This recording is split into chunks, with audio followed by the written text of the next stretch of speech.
pag-uusapan namin ay tungkol po ito sa aming buhay, mga ka-business. Ito po ay tungkol sa kanilang pag-aaral. Katulad po nito na Yashu, hindi na siya lang nakakapasok. So marami ka na namang habuling grades. Diba? Isa pa, yung tahi mo, hindi pa natatanggal yan. Ibabalik pa natin sa doktor. Ano bang naiisip mong pamamaraan, Yashu, na hindi kami nasasaktan ng kalooban ng papa mo? Sige nga, bigay ka sa akin. Yung bang damdamin namin ng papa mo? Yung hindi ba kami nabibigyan ng problema? Ano? Sa ba? Hindi nagagawa mo ba yun? Hindi. Parang hindi mo na nagagawa yun, niloloko mo sarili mo eh. Hindi ko. Hindi mo kaya, katulad niya, hindi mo makakaya, katulad niyan, binigyan mo kami ng problema. Yung bang ginawa mong problema na yan, na inawat mo si Amaro, yung bang bayarin sa ospital natin, mababayaran ba natin? Di ba? Hindi pa, hanggat hindi pa na-hearing. Wala pang hearing eh. Yung bang ipinasok mong gulo, nalabasan ba natin agad? Yung bang hanap buhay ba natin, nakikita mo ba? Sumasahod ba tayo ng malaki? Ha? Di ba kulang pa? Minsan kulang, minsan sasakto. Eh nga eh, libre nga tayo ng bahay, di ba? Pero bakit naman ganun, anak? Kasi ako sumasakit na yung ulo ko eh. Kapag may sakit si Tinay, kailangan natin ng gamot. Wala akong naiipon. Pagkain lang natin, bayad sa bills, kuryente, baon yung ni Kia. Ano ba mo maitutulong yun na hindi sasakit ang ulo namin, hindi sa pamamaraan na sinabi ko, magtrabaho ka ha. Dahil hindi kita sinabi magtrabaho. Ilang beses mo na sa akin sinabi, gusto mo, ayaw mo lang ayaw mo lang mag-aral. Yun ang gusto mo eh. Kasi ang gusto mo madaling kita, madaling pera. Diba? Pero hindi ganun kasi maliit pa yung buto mo. Wala ka pang alam sa pasikot-sikot na trabaho sa mundo. Yung constructor na sinasabi mo, napakahirap niyan. Yan, katawan mo na yan. Baka isang araw ka na mag-construction, lalo na pag-labor.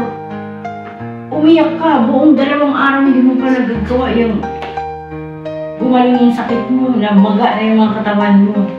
Diba? Bakit mo naisip na huminto? Hindi mo huminto. Kasi nga ang sabi mo sa akin, ayaw mo nang mag-aral. Diba yun ang sabi mo sa akin, ayaw mo nang mag-aral. Ang mga nakaraan, diba sabi mo sa akin? Kasi madali ang pera sa'yo, may magpatrabaho lang sa'yo, maglinis ng bahay, maglinis ng kulungan ng mga hayop. Doon eh, tuwang-tuwa kami sa'yo kasi napakasipag mo. Kasi sa pamamaraan ng ganun, may pera ka. Pero hindi pa dapat sa'yo yun eh. Hindi pa dapat sa katawan mo. Ang dapat sa'yo, i-focus mo yung sarili mo sa pag-aaral. O katulad niyan. Yung bang first grading mo, okay na. Yung second grading, okay na. Ano ang kulang na subject? Sa third na lang ako kulang. Ilang subject ang walang grade? Hindi ko naman pinapakita sa akin. Hindi ko na kailangan. Ha? Di pa natin nakuha ang card. O bukas lalakad na naman tayo. Pupunta na naman tayo ng school para puntahan yung grades mo. Katulad niya, hindi ka pumapasok. Dahil tinanong yung teacher, ano nangyari dyan? Sabi na, umawat lang. Diba? Lalo nang wala kang grades. Bibigyan ako ng module. Katulad din alam mo, aminado kami ni Papa, masakit na yung ulo namin. Nakikita mo yung mga bills natin. Wala pa 1,000. Ipunin niya mula uno hanggang katapusan. Hindi pa tayo nakakaabot ng $20 or whatever. Napakaliit pa. Ng $200. Wala pa. dinadagdagan niyo yung sakit ng ulo namin ng papa niyo kung ano iisipin namin para lang mapakain kayo ng maayos. Maibigay yung... Minsan, hindi na namin na ibibigay. Totoo yun, hindi namin na ibibigay yung gusto niyo. Tulad yan, hindi kami makabili ng gusto mo. Kasi nag-iipon ka nga para sa makabili ka ng gusto mo. Hindi namin maibigay. Diba? Yung pinangarap mong bilan mo papa mo ng ano, ayan, nangyari sa'yo. Diba? Mahal naman namin kayo, anak eh. Ipagkukulang man kami sa inyo dahil hindi naman na ibibigay yung gusto nyo dahil sa kahirapan. Naiintindihan nyo ba? Hindi ba sumasama yung loob nyo sa amin? Kapag halimbawa, katulad yan, ano grade ka na, grade 8, wala kang sariling cellphone. O, di ba? Yun yan sinabi mo dun sa vlog natin, hindi ka makapagsabayan sa mga kaklase mo pag may performance. Hindi ka makasabay kasi nga wala kang gadget. Doon pa lang.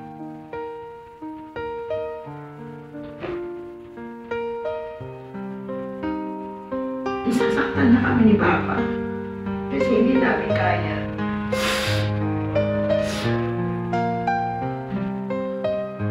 Akala niya wala akong si Mama. Diba pag meron naman ako,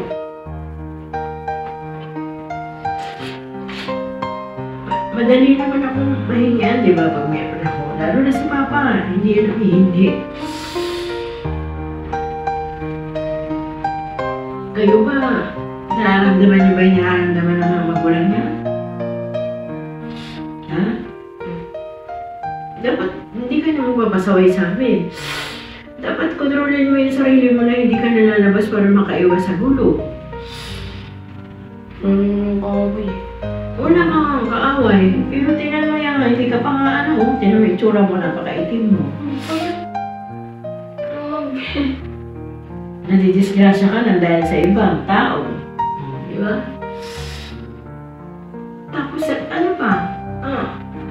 Katulad niya, may isipin pa tayo. Hindi ba kayo nalaman sa papa niyo? Ha? Yasyo? Ano bang kalagayan ni Papa ngayon? Hindi nga kami makapunta ng ospital eh. Narinig mo ba ako? Ayan, hindi pa kami nakakarating sa ospital. Gusto pa namin pupunta ng ospital kasi nga ayan. Ang kalagayan niya. Kailangan namin makita yung CT scan niya. Siyempre may papagawa na naman tayo sa kanya. Kailangan na naman yun ng panibagong laboratory.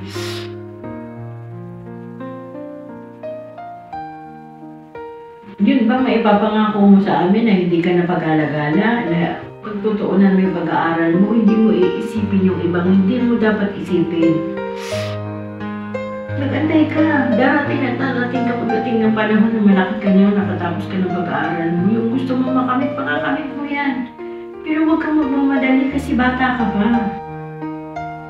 Huwag mong ipilit na kayanin mo yung trabaho hindi para sa'yo. Ang dapat pagtuunan mo, makatapos ka ng pag-aaral. Kasi pag nakatapos ka ng pag-aaral, maganda ang kinabukasan mo yan. Makakatrabaho ka ng maayos. Pakuya-kuya-kuy ka na lang. Hindi ka nagpapawis-pawis. Puro putik, mga simento. Ayun din, sabi ko, araw na nag-aaral ako, gusto ko paglaki ko maging labandera. O yan, labandera nga inabot ko. Diba? Ano mo ba, gusto kong tulungan si Papa, gusto kong mangamuhan, gusto kong maglabada, kaya na may maliit ako. Nakita niyo naman, di ba? Naglalabada ako. Naglilinis ako ng ibang bahay. Kasi gusto kong makatulong. Pero ang sa amin naman, huwag magbigay ng pasakit ng ulo sa magulang. Yasyo? Ha? Tuunan yung mga kulang mo. O bukas, kunin natin sa school yung kailangan mo. Makausapin na naman. Si Mama na naman nababaranda sa mga teacher. Ikaw naman din. Ano nang Anong plano mo sa buhay mo? Kaaral. Oh, mag-aaral. Isa ka pa. Nung nag-aaral kang na walang bayad, hindi mo tinapos. Dahil sa nabubuli ka, sabi mo nga. Ngayon, sa pag-alis mo sa school, saan ka naman? Ngayon, sa pag-alis mo ng school, magbabayad tayo. May naisip ka na bang eskwelahan na pag-i-enrollan mo? Sa pagkakulong. Oh, yun ba ilang sakay? Yun lang. Oo. Dito, nung pinapasukan mo ng school mo na iniwanan mo, ilang sakay? Isa lang. Doon pa lang. Sa parte na yun. 2 sakay. Yung isang sakay, hindi mo pinagtiyagaan na mag-aral mabuti. Doon pa sa 2 sakay na malayo na. May ipapangako mo ba sa sarili mo na ikaw ba yung magtsatsaga na mag-aral ng ganong kalayo?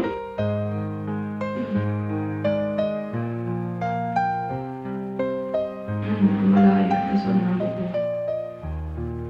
Sigurado ka ba yung pag-uugali mo pagdating dun sa school ay naiba? Sa akin, tinatanong yan. Iba, hindi. Simula. Sa akin, bakit ko sa'yo tinatanong? Bakit nung hanggang island ba ako, hanggang nag-high school ako, may ganyan ba akong kaso? O bakit ka nga napapaaway dun? Sila nga yun ang bubuli. Kasi yung may sarili kang mundo siguro, akala mo siguro lahat ng tao, ano? Sarili mo doon, ayaw na nila makisama sa tao. Ang dami nila, tas isa ka lang. Paano yun? Wala akong pakialam sa kanila. O wala mo mong pakialam, ikaw na yung agrabyado, hindi ka na nakapag... O, ngayon na, tinanong ako ng kaklase mo. May nagtanong pa sa akin na iba, naka-year mo rin. Bakit hindi in-announce yung pangalan mo ng graduation? Graduation yun na eh. Sabi niya sa akin, ate, bakit wala po yung pangalan ni Bindi doon? Sabi ko, hindi mo ba alam? Sino doon? Ibang section yun. Sabi niya, hindi ko po nakita yung pangalan na hindi sa gagraduate po. Sabi ko, hindi mo ba alam? Ang alam ko po kasi lumipat po siya sa ibang section. Tapos, wala na po akong balita sa kanya. Hindi ko na po siya nakikita. Hindi po ba siya gagraduate? Ang sagot ko naman, ay humito, nag-stop kasi. Kay bully, nabubuli daw. Eh, yung kung papasukan natin school, wala tayong babayaran. Public lang. Hindi siya private. Nakausap mo na ba yung mga kakilala mo na pag mag-enroll, yung mga kailangan? Kasi malapit na eh. Wala akong kilala sa... Oo, paano mo nasabi mo na babayaran? Ano nga lang, public na lang. Pag public, walang bayad. Oo, katakot-takot naman nagdating sa ano pag nakapasok ka na. Mas mahirap sa public kaysa sa private. Yun ang gusto niya eh. Mas maganda sa private. Naka-aircon ka na doon. Ay, hindi ka na makakabalik uli sa dati mong school.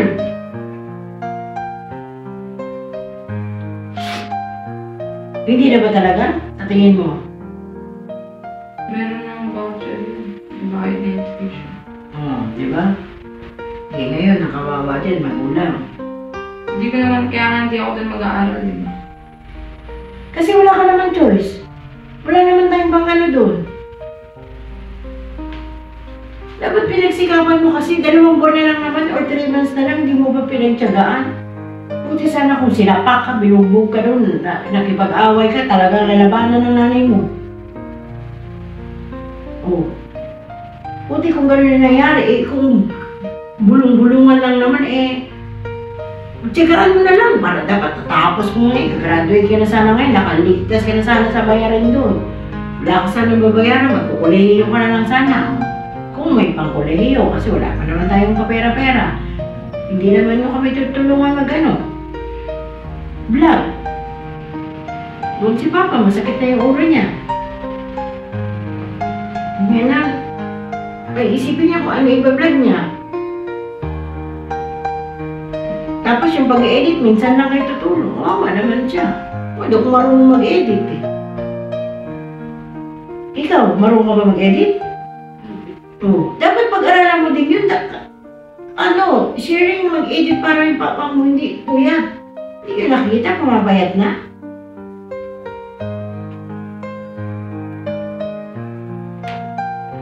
Tignan mo yun.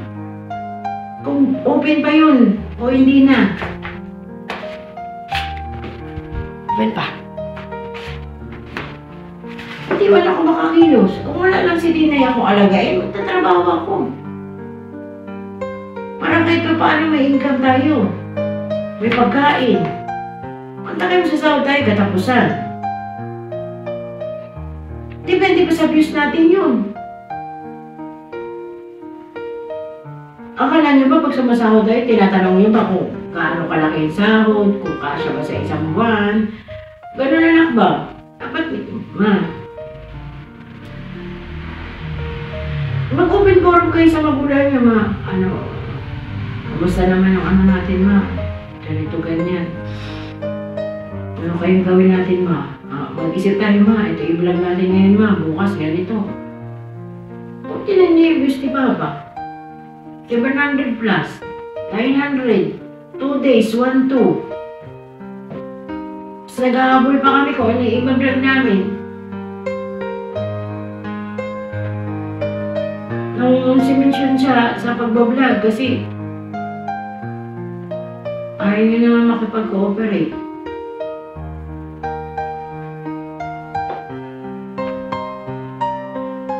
Minsan natutulugan niya na hindi niya matapos yung edit niya. Si Dudo, hindi na siya pasok kay Papa Dins kasi nag-aasikaso siya sa pag-aaral niya. Pero sabi naman niya, nakapag-enroll na siya, tapos kung ano lang yung araw ng pasok niya, yung mga bakante, yung ipapasok niya kay Papa Dins. Ako, gusto kong tumulong eh. Ikaw din, nasa bahay ka lang. Ilang buwan pa bago magpasok ka, anong naiisip mo? Dapat ikaw na yung nag-grab ng natin, i-vlog natin. Kasi nandito ka lang naman eh, nandun kami sa kabila eh. Marunong ka naman kumanta. Kumanta kayo dyan ni Kia. Yung hindi naman lang hindi mo lang tayo naabot 1,000. Yung vlog. Anong revenue natin yan? Tulad yan si Papa mo, pinatulog ka na, wala pang vlog. Ito pa lang. I-edit pa, o sino mag-edit niyan? Inisingin ko naman siya na madaling araw. Pagkaiba na kasi ang posisyon niya ngayon. Ng pangangatawan niya, tandaan niyo yan, magkaiba na, operado na. Hindi pwedeng magkasakit, maubuhin, sipunin, kasi bababa ang immune system niya.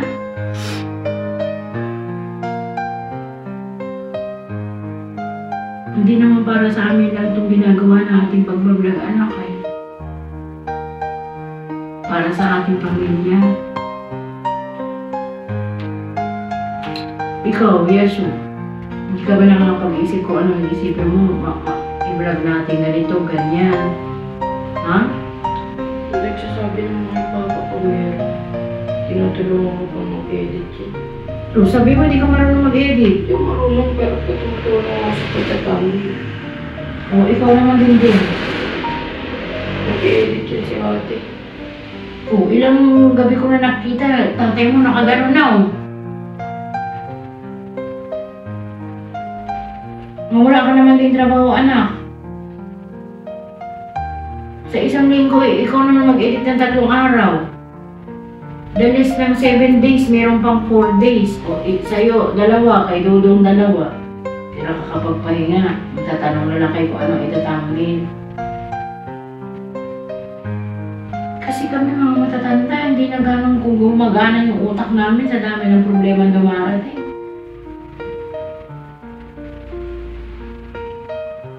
Magkaiba naman yung utak natin sa utak ng matatanda kami, para na kaming mag-iisip ng kung ano-ano.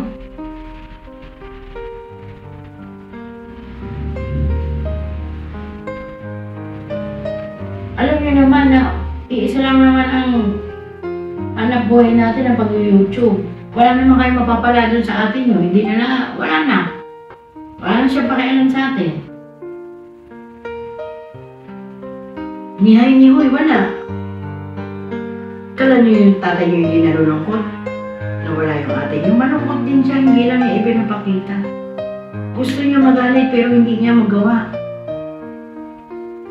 Nagpapakatatag siya bilang tatay na sana pagdating ng panahon mabuo pa yung pamilya natin. Kaya na mukhang ayaw na yata talaga ng ate mo. Sa'yo, Jamela, pinapanood mo tong vlog na to. Ano ba ang naging kasalanan namin sa'yo ng papa mo? Kung bakit ayaw mo magpakita sa amin? Sumpa ka ba sa pamilya natin kung bakit ganon? Alam mo kung ano tayo, anak.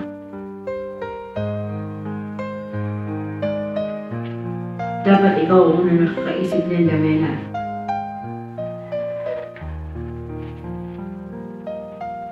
Matatanda na kami. Mahina na yung mga buto namin. Yun na lang ay kasasaya ng buhay namin ang maglingkod, pero dahil sa'yo. Sana may puso ka pa.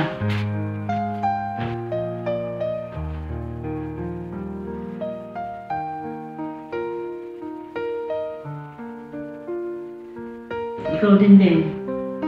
Anong iba pangako mo, mag-aaral ka bang mabuti?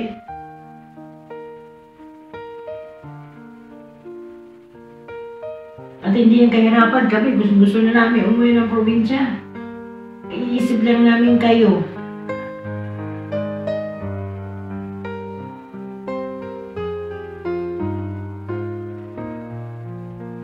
Ano na kayo pag wala na kami?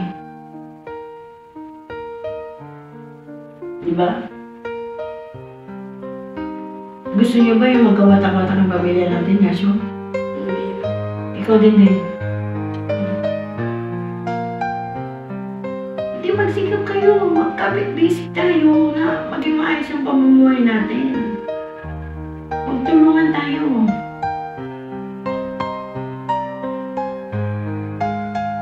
Ako, bumibigay na ako eh. Iyaman ako sa isang tabi eh. Kung ano yung wala, kung ano yung meron. Pag may sakit yung bata, katulad mo, Yashu, akala mo hindi kami nasasaktan dyan sa ginawa sa'yo. Masakit sa amin, pero kinukontrol ko yung papa mo. Sino ba magulang ang gusto magkaroon ka ng ganyang anak, nakasaktan ng ibang tao?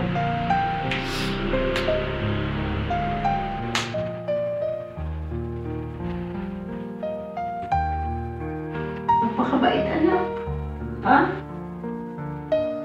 Gusto niyo ba kami kasama na mga habang panahon? Ha? Walang mahigit na papalit sa amin bilang magulang yung tandaan niyo pag nawala kami ng papa niyo. Pag-aaral lang makakatulong sa inyo ng kahirapan niyo, anak. Pag-aaral kayo mabuti kahit na walang baon, pamasahe lang, basta busog. Kasi buti nga si papa mo eh. Dahil ka na kuya at ate, nagkaroon ng ganyan. YouTube channel.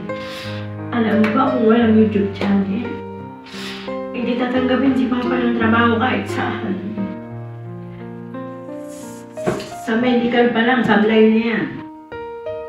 Makita pang may pulos to may bag, is lalong sablay na dahil hindi na pagkakatiwalaan, dahil may butas na yung takiliran, dyan natatayo. Wala nang magtitiwala dahil yung may sakit siya. Magpasalamat talaga tayo kayo kasi nandiyan sila ate at sila kuya.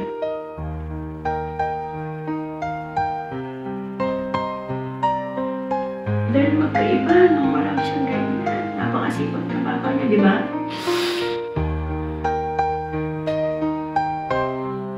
Hindi naman siya salba yung papa, di ba?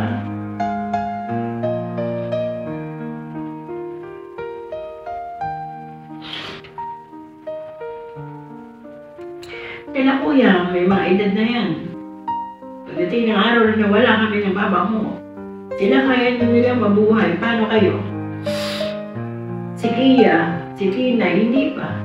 Ikalano ka na din. Di ba? Hantod sa ikautang ko na lang para lang mabigay ko yung gusto mo dahil ayaw ko na nagiging mukha kang kawawa. Kahit nagagalit si mama, pagtsagaan mo kasi iba, hindi naman ako ibang tao magulang mo. Kahit na nagbubunga nga ako, nanay mo pa rin ako. Kahit nakakarinig ka sa akin ng masakit, tanggapin mo kasi doon ka dapat maging matatag. Sa lagi kong sinasabing paulit-ulit. Di ko naman kayo kinakawawa eh. Di ba? Kahit wala na ako. Para lang sa inyo. Hindi mo ba nararamdaman yun? Ha? And then? Di ba?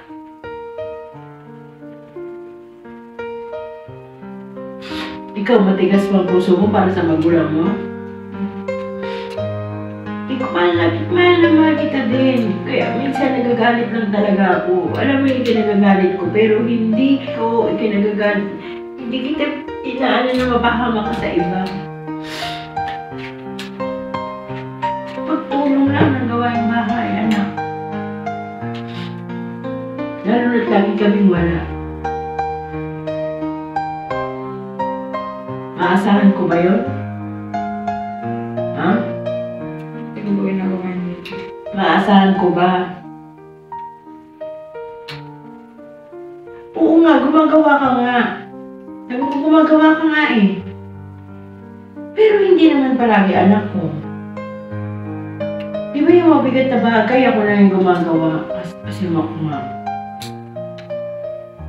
Paano mo nalaman mo din yung pagdating ng panahon pag ikaw nagkapamilya kung gaano ang trabaho ng isang babae. Kumbaga ngayon pa lang, inuunat mo na yung sarili mo pagdating ng panahon, ganun ka rin, katulad namin. Posibleng hindi ka mag-asawa niyan.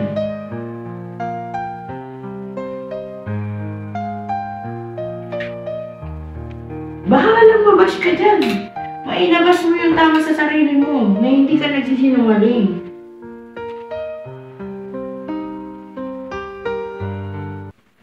Ikaw, Yashu.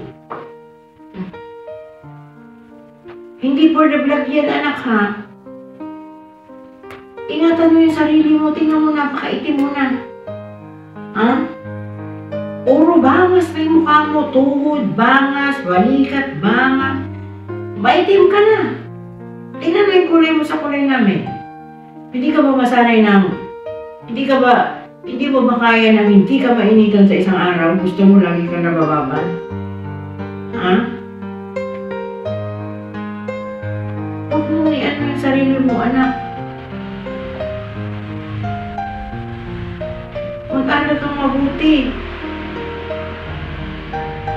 Huwag puro barkada, ha? Narinig mo ba ako? Baka makita nandun ka dun sa dulo. Naintindihan mo ba?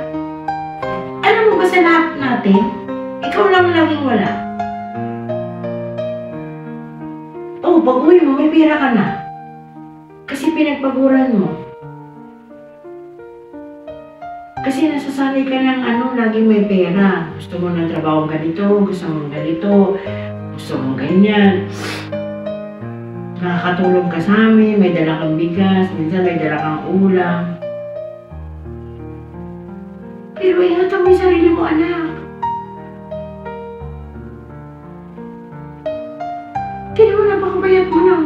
Yung kapit mo pa, ininom mo. O, ilang piraso na lang. Madami pong binigay sa akin. Hindi ko alam ba. Dalawa yun sa isang araw, umaga, dalawa. Sa gabi, dalawa. Chinat mo ba yung teacher mo na pupunta tayo bukas? O, paano mo malalaman na maibibigay yung card bukas? Hindi naman bigayan ng card bukas. Pwede yung kunin mo, kaklase ko. Kumuha na. Late na yung kami. Baka mamaya pagkuha natin, sabihin wala ka pang grades. Sigurado kang natapos mo lahat ng pinagawa sa'yo. 3 quarter lang. Hindi kompleto. Puro performance ang wala naman akong sila. Alam niyo ba, din, nung maliit ako, hindi ako nakakasagot sa nanay ko ng ganyan. Sapok ako din sa akin. Salamat ka lang kasi mabait ako. Pero yung nanay ko, magkamali ka lang ng sagot, suntokin yung mukha mo. Hindi lang suntok, yung walis tambot, tad ka ng hampas.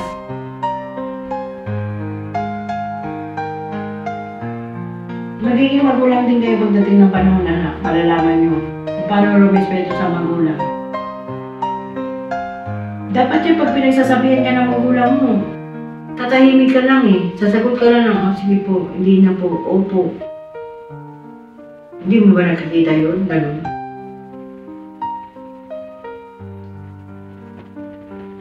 Okay. Ngayon, hindi nyo pa mapag-isip-isip ka. Pero pag nawala kami ng tatay, matandaan niyo yan. Sino man mauna sa amin? Kala mo ba? Sabi ko sa inyo, pag ang tatay niyo ang nauna, wala pang 1 linggo, magkasunod na kami. Tandaan niyo yan. Doon yun na gustong gawin lahat ang gusto niyo gawin sa buhay niyo. Nasasabihin niyo na, ma, kumising ka ba? Magbunga nga ka, ma. Okay lang sa akin. Ma, imulat mo yung mata ko. Imulat mo yung mata mo, ma. Pag-uugas ako ng plato, ma. Hirap maging nanay, tandaan na yan. Kung may babalik ko na yung nanay ko sa hukay, tanggalin ko sa hukay. Mamahalin ko naman sa nanay ko, kaya naging nanay ko namatay siya, hindi niya ako pinahirapan. Nagkasakit siya na nasa ospital siya, nagtagal siya hanggang sa huling hininga niya, hindi niya pa ako maipatawag dahil ayaw niya mangonsumisyon ako dahil marami kayo. Tanda ko pa yung sinabi ng ate ko. Na ang pagtawag niya ng April 12 sa akin na sinabi niya, Neng, ang sinanay nasa ICU na. Pagdating ng alauna na, tanggal na yung hininga niya. Maalagaan ko ba siya? Hindi na. Kayo habang nandito pa magulang mo, maahalin niyo. Kahit sabihin niyo nag-asawa na kayo pagdating ng araw, nagkasakit kayo, ng problema kayo, mag-iisip kayo. Sabihin niyo, ako gano'n ako, anak eh, pag nagkakasakit ako. Kahit hindi papa niyo, nandiyan kayo. Natawag ko na. Nag-iisa na lang ako, ma, nay, saan ka na, nay? Ganun. Iyak ako. Bumalik ka lang, nay. Pero hindi ako nagpasaway sa nanay ko, ha.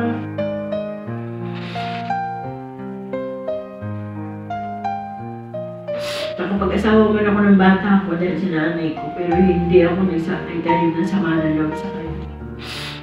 Naawa na lang ako sa kanya nung namatay siya dahil hindi siya nagpaalaga sa akin. Ganun siya kabait. Pero nung araw, bubugsarado ko nun kasi lasinggera yun. Hanggang na hindi na lang ako nakapagtapos ng pag-aaral.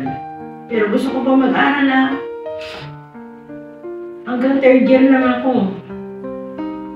Kahit nanay ko na nagpapaaral sa amin, nagtatrabaho siya, naglalabada, sama-sama ako. Ngayon, wala na akong nanay. Kayo, nandito pa kami, buhay pa kami. Ako naawa ko sa papa mo.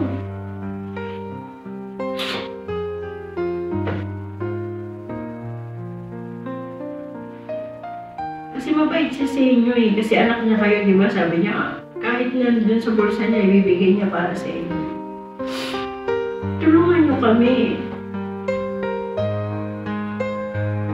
Hindi tayo pwedeng umasa sa ibang tao. Kailangan natin magsipag. Kaya siyo.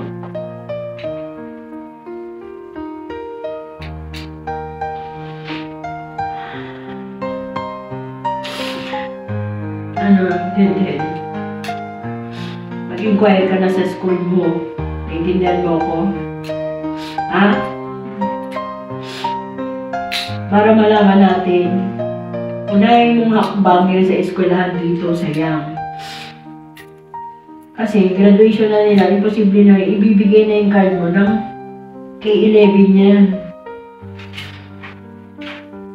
Para pagdating ng kay doon sa pupunta mong school, may hawak ka na. Pagputihin mo yung pag-aaral mo. At manalangin ka ng manalangin na makapasok ka pa ng kolehiyo kasi ang kuya mo papasok ng kolehiyo. Mag-i-enroll na siya. Kung hindi tayo magsisipag mag-vlog, anak. Ang papasok ang kuya, si Asyo, si Kia, ikaw, si Makmak, gusto na rin mag-aaral. Tapos yung views natin. Nakasya ba? Sa tingin niyo?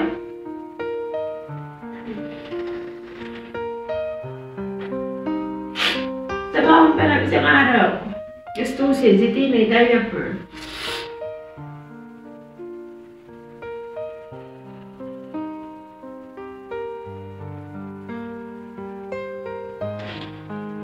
Hindi na maabot yung sahod dati pagdating sunod na buwan, di ba? Kung maliit ang sahod. Pero kung sakto naman yun, abot.